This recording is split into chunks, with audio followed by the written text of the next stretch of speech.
నాకు 200 మంది ఫ్రెండ్స్ ఉన్నారన్నట్ట కొడుకు. తండ్రి అన్నట్ట ఎంత అదృష్టవంతుడురా, నాకు 1.5 ఫ్రెండే ఉన్నారని చెప్పాట.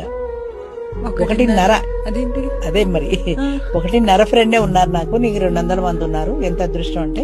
కొడుకు కూడా చాలా ఫీల్ అయిపోయాడు, అబ్బా నాకు అంతమంది ఉన్నారు, మా నాన్నకి ఫ్రెండ్సే లేరు అని.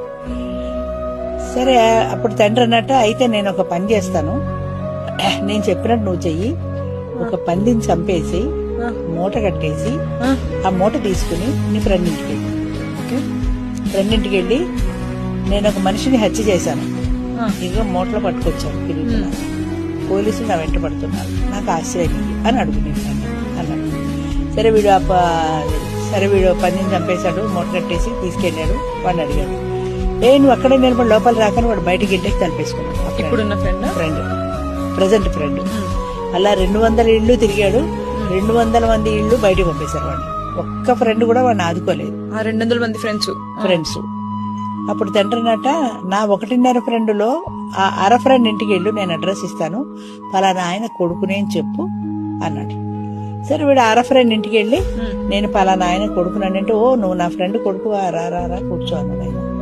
సరే కూర్చున్న తర్వాత వీడికి అదేదో చెప్పాడు, నేను ఇలా మనిషిని చంపేశాను, ఒక అమ్మాయిని ప్రేమించాను, అమ్మాయి బిడ్డని ప్రసవించింది, ఆ బిడ్డని నేను చంపేశాను, పోలీసులు నా వెంట పడుతున్నారు అని. అయ్యో అవునా అని ఆయన వెంటనే ఏం చేశాడంటే, నువ్వు ఆ బిడ్డని ఇక్కడ వదిలేసేయి, నువ్వు మామూలుగా విడి మనిషి వెళ్ళిపో, నీకేం భయం లేదు అన్నాడు. సరే ఆ మూటని ఇక్కడ వదిలేశాడు. వాడు ఫ్రీ అయిపోయాడు కదా మూట వదిలేయడంతో, వాడు వెళ్ళిపోయాడు. అప్పుడు తండ్రి అన్నాడు, ఇప్పుడు నా 1వ ఫ్రెండ్ ఉన్నాడు కదా 1.5లో, ఆ ఫ్రెండ్ ఇంటికి వెళ్ళి చెప్పి సంగతి అన్నాడు.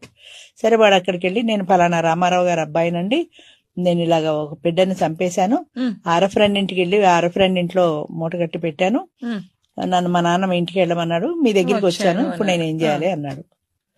అవునా, నువ్వు ముందు రా, కూర్చో, భోంచెయ్యి, నీకేం భయం లేదు, నువ్వు భోంచెయ్యి, నేనున్నాను, నాది హామీ అన్నాడు. ఆయన పిలిచాడు, వాడు అన్నం పెట్టాడు, అన్నం పెట్టి కూర్చోబెట్టాడు, టీవీ ఏదో వేసాడు, ముందు కూర్చోమన్నాడు.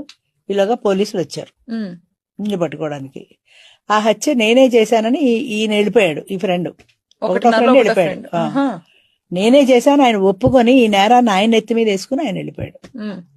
అప్పుడు వీడు అనుకున్నాడు, 200 మంది ఫ్రెండ్స్ ఉన్నారు నాకు, ఒక్కడు నాకు ఆశ్రయం ఇవ్వలేదు, మా నాన్న ఫ్రెండ్ చెయ్యని నేరాన్ని కూడా ఆయన ఎత్తి మీద వేసుకుని ఇలా చేశాడు అని.